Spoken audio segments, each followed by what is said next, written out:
Hey guys, welcome back to my channel, Movie Vibes with Desiree. Hope you guys are doing well. We are going to be doing a review on Lovecraft Country Season 1, Episode 2, of which is titled Whitey's on the Moon, which is a very important title, by the way, but we'll get to that later on throughout this review slash recap. Now, before I get started, make sure you guys like, comment, and subscribe. Hit the notification bell so you never miss any of my videos. And also follow me on Movie Vibes with Desiree. Come on over to Instagram and be a part of my fam. After that weird encounter with these monster pig-like hamster things, I think they're called Shagaz. We'll just call them that. That's just what they're going to be called here. Shagaz.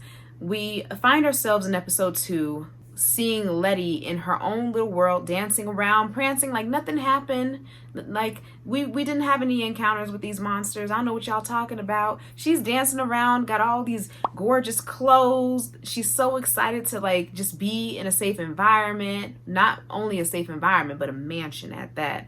And so she has all these clothes and they fit her well, a little too well. So you would think that she would, that would be a clue as to, like, has somebody been like, watching me? How do they have my exact size? I think that was definitely a clue for the audience, probably not so much for the characters. They were just too much in their own world. Then you got Uncle George enjoying his time with his little robe and with his library of books and everything. It's as if they didn't remember what happened the night before. Well, Atticus seems to be the only one who actually remembers this. Meanwhile, Uncle George is getting his hands on all these books, enjoying himself. We see books written by Algie Blackwood, William Hogan, and Clark Ashton Smith. And there's one book in particular called The House on the Borderlands that makes an appearance as well. And that's a book based on the experiences of a man who had an encounter with the supernatural. It just continues to become very obvious that whoever wanted them at that mansion wants them to stay.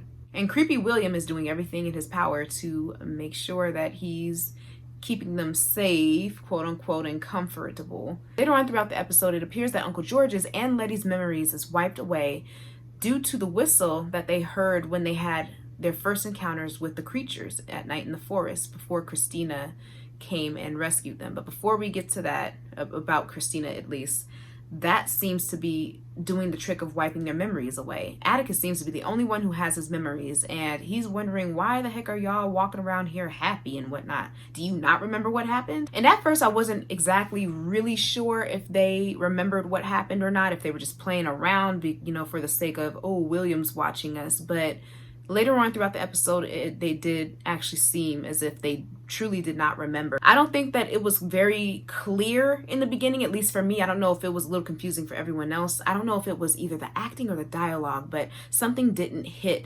It just didn't click. It seemed like, I was like, they're just playing because they just want to play it off. They know they don't want William listening to their conversation, so they're just like, what do you mean, monsters? But I felt like they were just like playing along, but then it just seemed like now I see that they don't really remember. So I don't know, that transition needed to be a little bit sharper, or maybe it was just me being slow at the time, catching on with what was going on. And they did catch wind of William watching them, which I just would have walked over to William like, hey, do you want to join? Is there something that you need to, is there something you want? That'd be my kind of character right there. So William's giving them a tour of the mansion. They're trying to figure out why the heck they're there, what's going on. Atticus is trying to find out where his father is, and William is just giving him the runaround. And notice that William has an answer for everything, which is kind of crazy. It's like, are you lying to me? Or are you lying to me? I noticed that with all the paintings that were around, there was a lot of foreshadowing in some of the scenes, even with the positions of where the actors were standing, where the characters were standing, rather. So we run into one of John Trimble's famous paintings from 1938 called The Last Family Who Perished in the Deluge, of 1795. And also another painting with Lady Liberty and with the angel in the middle, and then we have death on the other side. Notice the positioning of the actors matches the positions of the painting with the Lady Liberty, the angel in the middle, and death. To me, this represents the fact that they're going to be battling for their freedom. If they don't battle for freedom, then it's going to lead them to their death, of which represents the side that William is standing on. Atticus is the freedom, William is the death. Now, the Trumbull painting that I described, and this is a spoiler alert, I'll give you a second, don't watch the video or skip this part. The Trumbull painting represents the death of Uncle George. It foreshadows his death at the end. So they're continuing on with this tour. William is assuring Atticus that his father is on an errand, and that's completely a lie. That we know that's a lie. Like, where did he go to run his errands? It's not like he went out to King's Supers and he'll be right back. No, we want to know where he is now. Further into this tour, we're looking at a painting of Titus Braithwaite, and I hope I'm saying their last names right.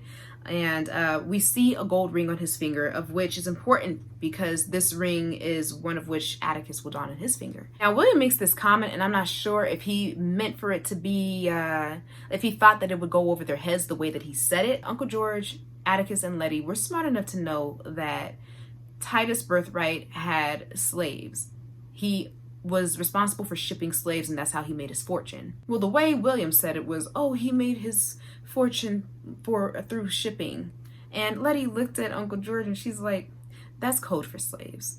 Of which is true, because Titus did own slaves, and he ended up impregnating one of his slaves named Hannah, of which happens to be the great-great-grandmother of Atticus. And mind you, his great-great-grandmother makes an appearance as he's running out of the burning mansion. She's running out of the burning mansion right in front of Atticus as he follows her out in order to save his life. Moving on, later throughout the day, the trio finds their car, of which they used to travel in the first episode, and it's undamaged, untouched, not a scratch, nothing. As if nothing ever happened. As they journey into the village, they run into this townswoman named Arnell as she blows this whistle, the same whistle of which was used before to call out the Shagas. And that's a familiar sound to Atticus. So of course he's like, oh my God, like he knew there was something more. Behind her was a huge stone tower of which I believe that he thought his father was being held captive in. Or maybe it crossed his mind, but I don't think he wanted to dig deeper into it after he saw that she opened the door and there was a bunch of pig heads sitting there, and I bet it stunk in there as well. So after dealing with that rude encounter with Arnell, they head back to the mansion in the dark. Why? As if nothing ever happened the night before. Didn't heed the warning that William actually gave in the beginning when he was like, okay, well, make sure you guys make it back before dinner, make it back before dark. But once again, they ran into the Shagas. Luckily and also unfortunately, Christina came to save the day with that blow of the whistle, one of which Atticus is very familiar with. But when she blew the whistle, again, Uncle George and Letty, their memories were wiped away. Miss Christina Braithwaite is Samuel's daughter. So they head back into the mansion in time to see Samuel doing some weird organ harvesting of his own organs right in front of Atticus. It was weird.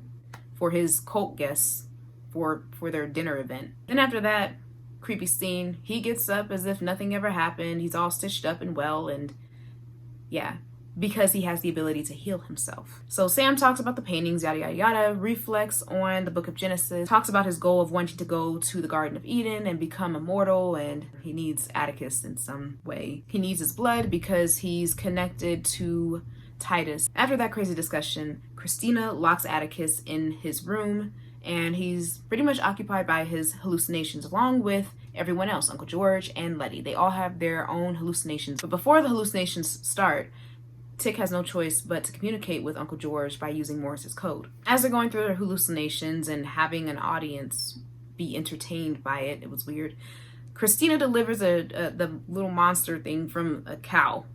That was weird, and I don't know why that was even relevant. But one of those hallucinations are very important, one of which happens to be George's in particular, because that's when we see the love of his life, the true love of his life. That's his brother's wife. I think that Uncle George is Atticus's father, because when they finally find Atticus, another spoiler alert, when they finally find Atticus's father, and they have it's a discussion is going on between Uncle George and Atticus's father, he does make mention that, yeah, we don't know if he's your real son. And Atticus's dad gets all worked up. But anyways, as he's enjoying this hallucination with Dora and dancing with her and they're talking, he tells her that he's writing a story about a man who finds his lost love, long lost love, and they stay together while a building is coming down. Like as a house is burning down, like in them standing there in the middle of a house burning down or something like that. Something to that effect. Of which happens to be exactly what happens to Uncle George, just in a different way. But yeah, he dies at the end. And then during Tick's hallucination, he has an encounter with Jaya, I think her name is, of whom was also at the beginning of episode 1 as the Red Princess alien. But I think that his hallucination happens to be a reflection of what really happened during the war. After all of that, the weird hallucinations, Tick and Uncle George get invited to the dinner that Samuel was having with the whole organ harvesting thing and having everyone eat his organs. But George finds this book, uses the bylaws within this book and the precepts of the order, I think that's what the title is, the precepts of the order, to demand that all of the cult members get out of the house. In fact, Atticus was the one that had to say that because he shares the blood of Titus' birthright. Then go to the stone tower, Uncle George, Letty, and Atticus, of which they already find that Montrose, who is Atticus's father, was already escaping. So they all try to escape together. It wasn't really a nice family reunion because we know the relationship between Atticus and his father is rocky. I really thought the episode would end right then and there. But no, ended up driving into a force field, which wrecked the car again. Uncle George and Letty got shot by Samuel, of whom was one step ahead of them. Samuel heals Letty, but does not heal Uncle George, and he doesn't plan to unless Atticus agrees to cooperate with his little curse/experiment, because he needed Atticus's blood. We learn a little bit about Montrose as he admits to his childhood trauma. He was beaten by his father because his father couldn't accept the fact that he loved to draw. Well, Montrose carried on that same act through beating Atticus when he was a child because Atticus had a love for books. And it shows how those traumatic experiences can travel down and it can get passed on for generations to generations to generations. Meanwhile, Atticus is in the middle of this ridiculous curse/experiment. That's when we hear the poem, Whitey's on the Moon, playing in the background. It talks about the plight of African Americans, how we weren't able to pay for rent and all that stuff. The government was willing to spend money on sending astronauts to the moon. And that's where that comes from, sending Whitey to the moon at the expense of Black Americans. That's what that represents, at the expense of Black people, just the same as Atticus was being used in this experiment.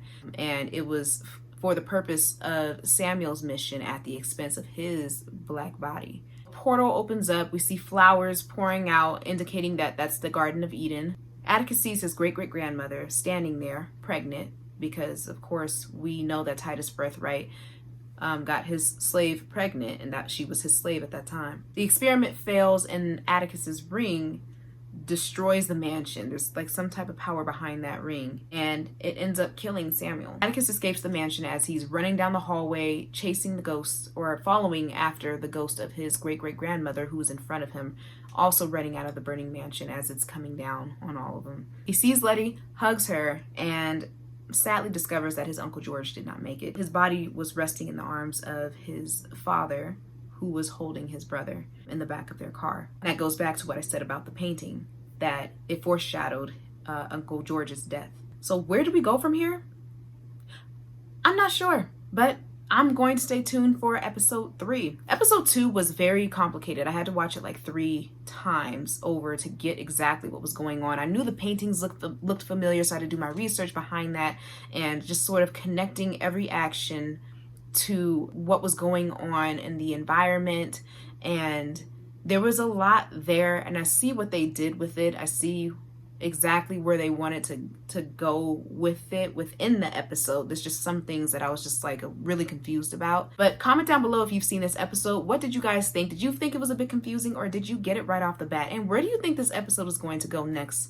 What do you expect or want to see in episode 3? Will you be sticking with this show? I hope so, because I will. Make sure you guys like, comment, and subscribe. Hit the notification bell so you never miss a video. And follow me on Movie Vibes with Desiree on Instagram. And I will catch you guys later.